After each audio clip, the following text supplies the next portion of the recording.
Olá, meus amados irmãos, a paz do Senhor Jesus, tudo bem?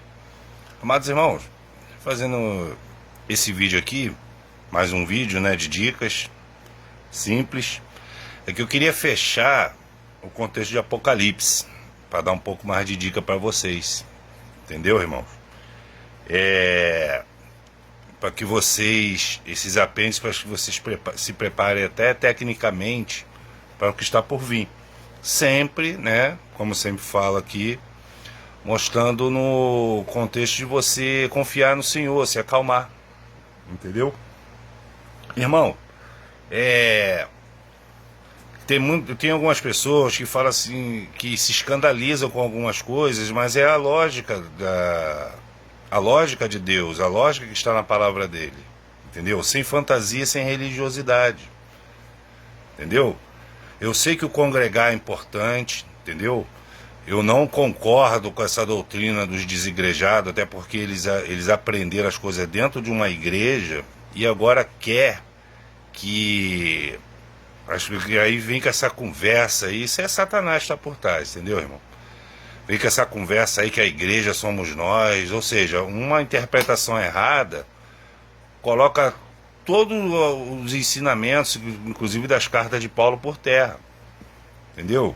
Jesus pregava em sinagoga, Paulo abriu igrejas, entendeu? Tem a carta das 7 igrejas, Paulo fala do ágape, da comunhão, do ensinamento. Davi ele fala, tem um salmo que ele diz assim: alegrei-me como quando nos disserem vamos à casa do Senhor, como me disseram vamos à casa do Senhor, ele se alegra. Aí ele fala nesse salmo quais são as duas premissas principais de você se frequentar uma igreja, né? Contemplar a formosura do Senhor, ou seja, adorá-lo, e aprender no seu tempo, ou seja, a pregação que vai de encontro à sua alma para a sua mudança, entendeu? Então, eu já vi muita gente, muitas pessoas doentes, pessoas que estavam indo pular da ponte, se suicidar, mas o Espírito moveu ele a entrar numa igreja e ele é membro até hoje, feliz da vida, entendeu? Então, se todo mundo seguisse os conselhos do desigrejado, será que aquela alma ia adivinhar onde o desigrejado mora, bater na porta? E outra coisa, irmão, a pessoa fala, vem criticar, eu falo mesmo, nunca vi desigrejado fazer a obra, não a verdadeira obra. E as pessoas também, elas se escandalizam quando eu falo que os discípulos, mesmo andando com Jesus, não eram convertidos. Você vê ali um festival de incredulidade, querido. Por exemplo, Jesus ele fez 2 multiplicações de pães e peixes, tá? Num espaço de 3 anos. A primeira, tudo bem. Aí os discípulos falaram, olha, Senhor, despede o povo, né? Para que eles não desfaleçam de fome, não sei o quê. Aí Jesus ele fala assim, ó, dai voz mesmo, né? Aí não, a gente só tem aqui 5 pães e 2 peixinhos. Tudo bem, Jesus abençoou, multiplicou, mas na segunda, irmão, eles falaram a mesma coisa, né? Nem para chegar e falar assim, não teve um para chegar para Jesus e falar assim, Jesus vai fazer aquilo de novo que o senhor fez um tempo atrás aí. Parece que esqueceram, entendeu, irmão? E em Lucas, se eu não me engano, é Lucas 18, Lucas é do cego, né? O cego Bartimeu, ele não sabia, ele não via, ele estava vendo a multidão passando, aquele tumulto. Aí ele falou, o que é isso aí? Ele falou assim, isso é o Jesus de Nazaré. Ele identificou e começou a gritar, Jesus, filho de Davi, tem misericórdia de mim. Os discípulos repreendiam o cego, mas o cego insistiu, por misericórdia, tem misericórdia de mim, Jesus, filho de Davi. Querido, uma pessoa gritando por misericórdia e um discípulo mandando ele calar a boca, e tu vem me dizer que ele era o convertido, aí não dá, né? Então, irmão, são essas dicas simples que eu dou, entendeu? Para quem percebeu, eu combato essas coisas, essa ignorância às vezes que a pessoa tem. ou a pessoa ser simplista demais com a palavra de Deus. Deus é muito profundo, só que essa profundidade você só alcança com a leitura da palavra de Deus. Por isso que eu sempre faço propaganda da palavra de Deus. Ela vai te libertando, irmão. Entendeu? Ela vai te libertando, mas aqui não tem fábula, não tem fantasia, não tem ensinamento de homem, não. Tu tá entendendo, irmão? Ela vai te libertando das suas práticas erradas. Aqui, muita gente que me conhece, eu já deixei no vídeo que eu gostava muito de beber cerveja, desde novo. Tu tá entendendo, irmão? E faz muito tempo que eu não bebo, mas tem um seguinte, um detalhe. Não é que eu lute contra esse vício. Tu tá me entendendo, irmão? Hoje, eu não luto contra esse vício. Simplesmente eu não tenho mais vontade. Eu descobri o caminho mais excelente, lendo a palavra de Deus e orando. O Senhor me libertou. Porque tem gente que luta contra o vício. Não, passou um dia, não, mas fica aquela coisa martelando, não, vou fazer, aí fica se torturando. O que eu desejo para vocês, irmãos, é que vocês deixam de fazer as coisas erradas por prazer, pelo prazer do Senhor. Eu não quero que vocês venham para Deus com medo do inferno, mas sim por Ele ser um Pai amoroso, que Ele atende todos os seus pedidos, desde que seja de coração sincero, entendeu, irmão? É isso que eu desejo. Eu não quero que vocês fiquem lutando contra o pecado. Eu quero que vocês simplesmente tenham o prazer de não praticar o pecado, porque você vai ferir um Pai amoroso. É por aí. Vocês têm que partir daí. Porque tem muita gente aí que luta contra o pecado e, sabe, tem gente, irmão, que fica doente, que está doente, está com resfriado e quer que todo mundo fique. Dá para ver a natureza nas entrelinhas da pessoa. E eu quero, assim, não é que vocês façam as coisas do seu jeito, é conforme a palavra.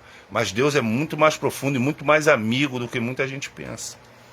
E nesse contexto que eu quero fechar esse Apocalipse, que é o capítulo 6, porque depois eu quero pregar sobre as passagens de Jesus.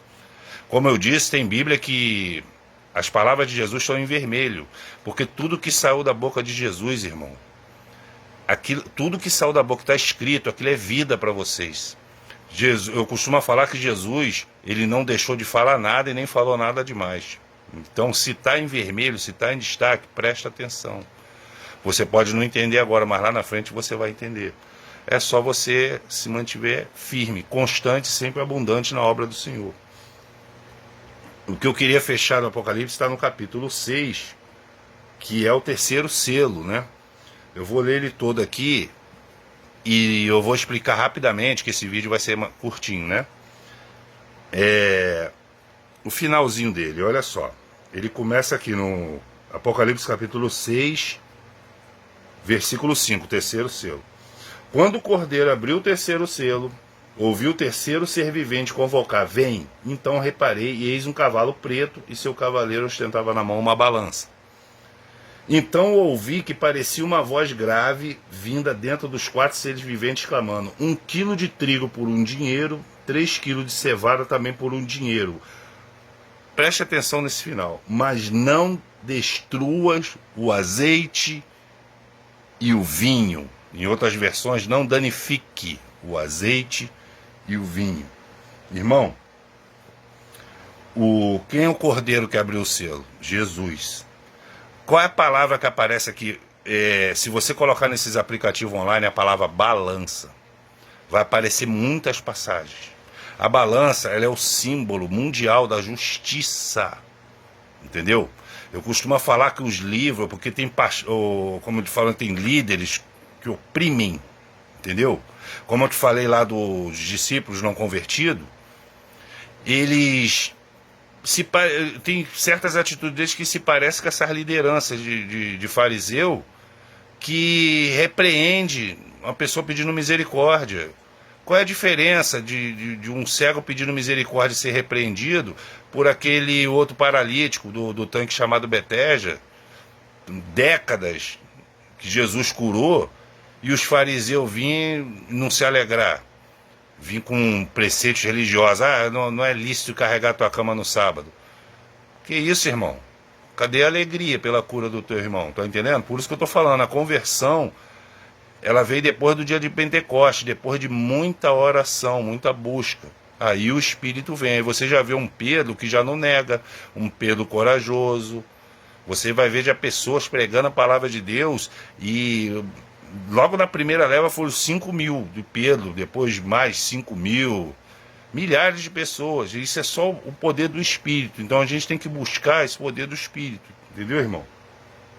Então, como eu estava falando, tem certos tipos de liderança que quando eles vão pregar sobre o livro que aparece em Apocalipse, o livro das obras, e a tendência dele é só pregar sobre o livro das mais obras. Só que não está escrito o livro das mais obras. É o livro das obras, o que você faz de bom e de ruim. Eu já falei em outro vídeo que o meu desejo também é que vocês comecem a fazer as suas boas obras pesarem mais do que as más. Porque lá naquela passagem de Daniel, da mão misteriosa, que ele bota, que ele fala assim, Menel, Menel, Tekel, o Parsim, não é isso?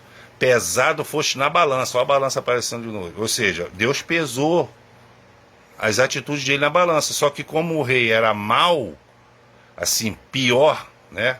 Fazia mais obras más do que boa, aí Deus decretou juízo. Tu tá me entendendo, irmão? Então, olha aqui, o cordeiro e o cavalo preto ostentava na mão a balança, justiça. Tu tá me entendendo?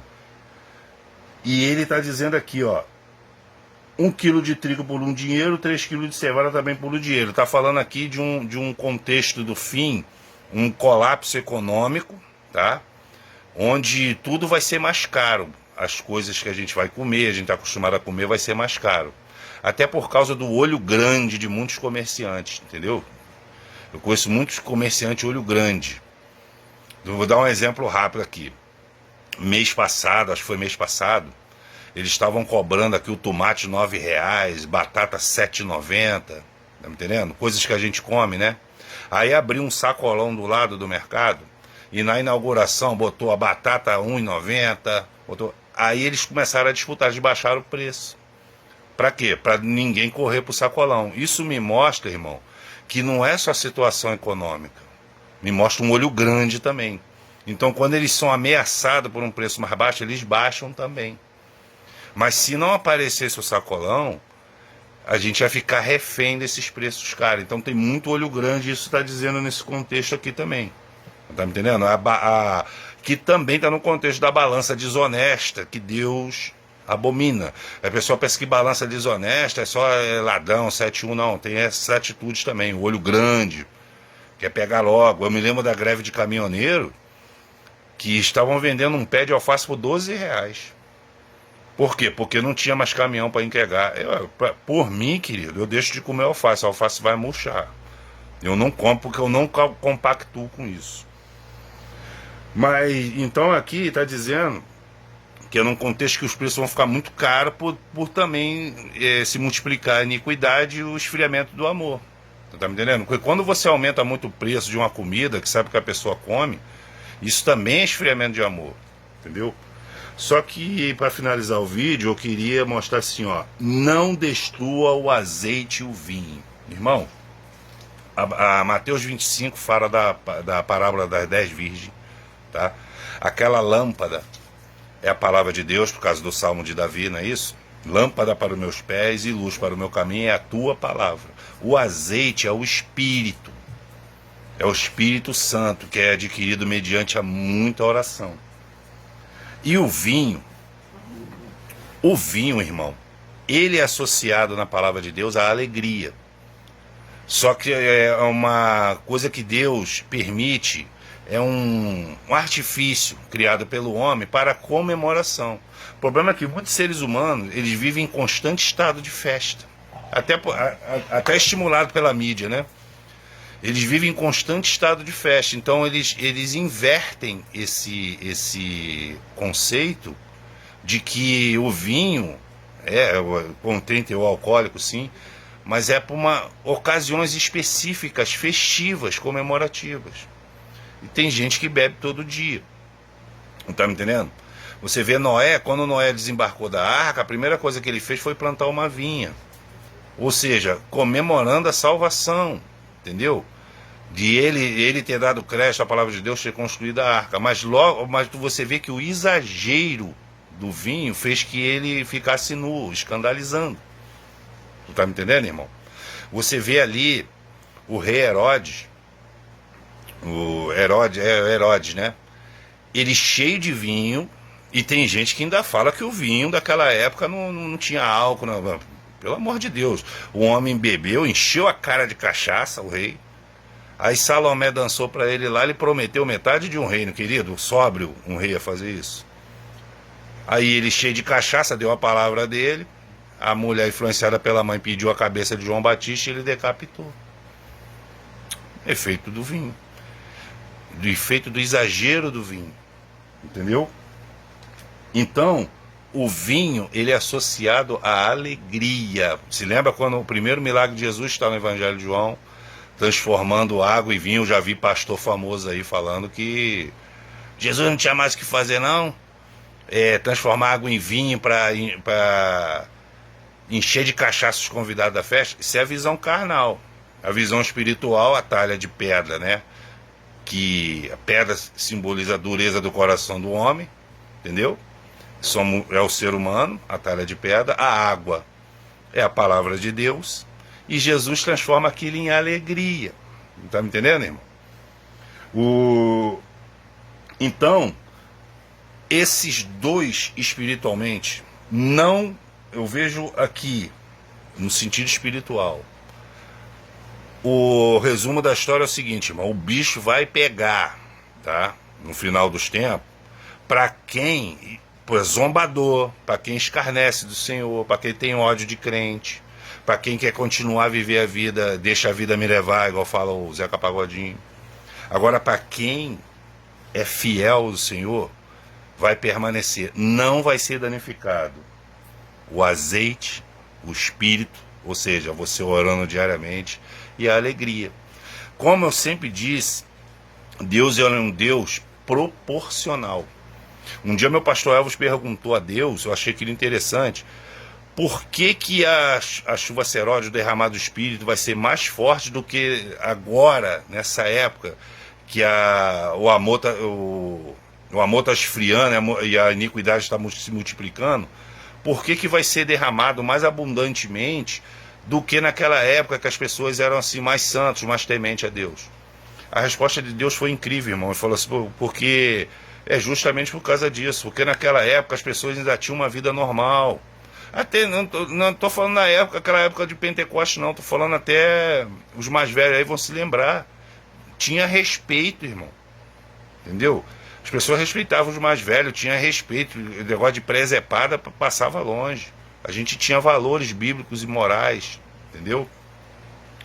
Então, proporcionalmente, o Senhor atendia aquelas orações no café da manhã, né? Que a filha ia para o colégio, o marido ia trabalhar e a mãe cuidava dos afazeres. E aquela benção mãe, benção pai, de noite, Deus honrava aquilo ali. Mas conforme, isso foi a resposta que eu entendi, né? Que ele deu para o meu pastor Elvis. Como tem muito, que a palavra de Deus diz que aonde abundou o pecado, superabundou a graça. Então é nesse sentido, ou seja, a gente ia precisar mais desse espírito. Você está me entendendo, irmão? Então, a gente precisa desse espírito, porque Deus é um Deus de proporção. Por que eu falo proporcional?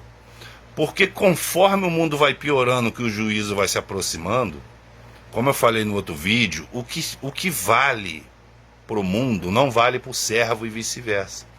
Então, conforme vai piorando para o mundo, para os incrédulos, para os que acreditam nessa terra, para os que vão botar a marca da besta, acontece ao contrário com o servo do Senhor. A gente vai ficar mais alegre, mais feliz, até nessa época que eu te falei da normalidade.